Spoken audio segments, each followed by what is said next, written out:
Hello and welcome to another episode of GameHammer Extra. I'm Zoe Kirk-Robinson and today we're talking about a new LCD game. Well, a new to me LCD game, but it's quite old.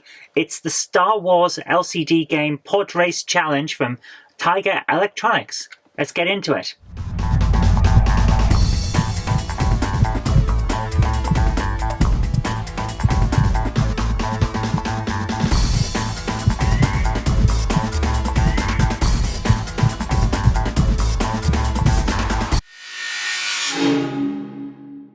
So this thing is actually surprisingly heavy. Once you get batteries into it, this is an awful lot heavier than you would expect from a Tiger LCD game. It's also far more complex than the ones I'm used to.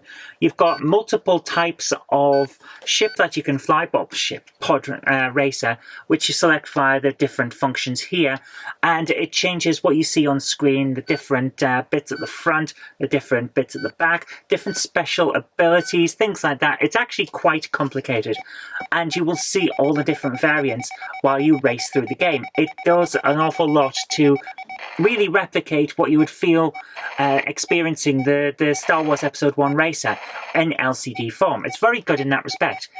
There's also a strange wager system. You can wager amounts with different people, so there's different gamblers that you can wager with. I'm not sure about that part of it.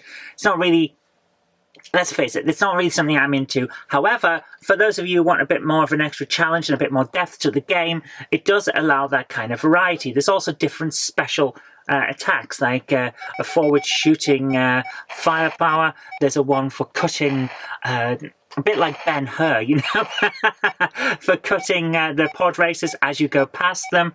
And now you access via this special button here, which is a bit annoying. Although, since you can't press accelerate and use the special attack at the same time, being able to flick between those isn't too bad. However, there's a certain amount of, oops, I'm pressing the wrong button as you try to accelerate, because you end up with your thumb pressing on that one below it. Good game, though. The sound is not great, let's put it that way. It's very much a beeper. The Star Wars tune is recognisable, but when you start revving your engine, it's just noise, and that's a bit annoying. However, the game itself is not bad.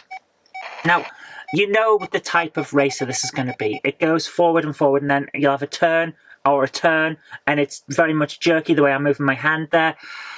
It's not great. It's a bit like, if you remember Night Racer on the Atari 2600, it kind of reminds me of that.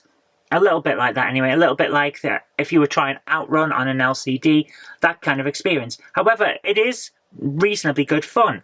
In terms of Tiger games, this is actually pretty high quality. I wasn't expecting a huge amount from it. I mainly bought it because it looks amazing and I want to put it on a shelf because look at that thing. That's a work of art in itself, but actually it turned out to be a pretty decent game. So all in all, I'm really glad I picked this up. If you can get a copy in good condition, it's a work of art as well as a fun game to give a try, and you never know, you might find you actually kind of like it. Well, that's all we've got time for today. I do like to keep these GameHammer Extras short. I think it's a decent game. I hope that you'll enjoy playing it if you give it a try. And that's all I've got for today. Tonight, I am trying to finish off the Christmas game I'm doing, Roland Goes Rescuing 2 on the Amstrad CPC. So do tune in for live game coding. But if you don't want to do that, we'll have the main GameHammer show on Wednesday, and of course, GameHammer's back on Friday. But until next time, thank you very much for watching. I've been Zoe Kirk-Robinson. You've been watching GameHammer Extra. I'll see you later.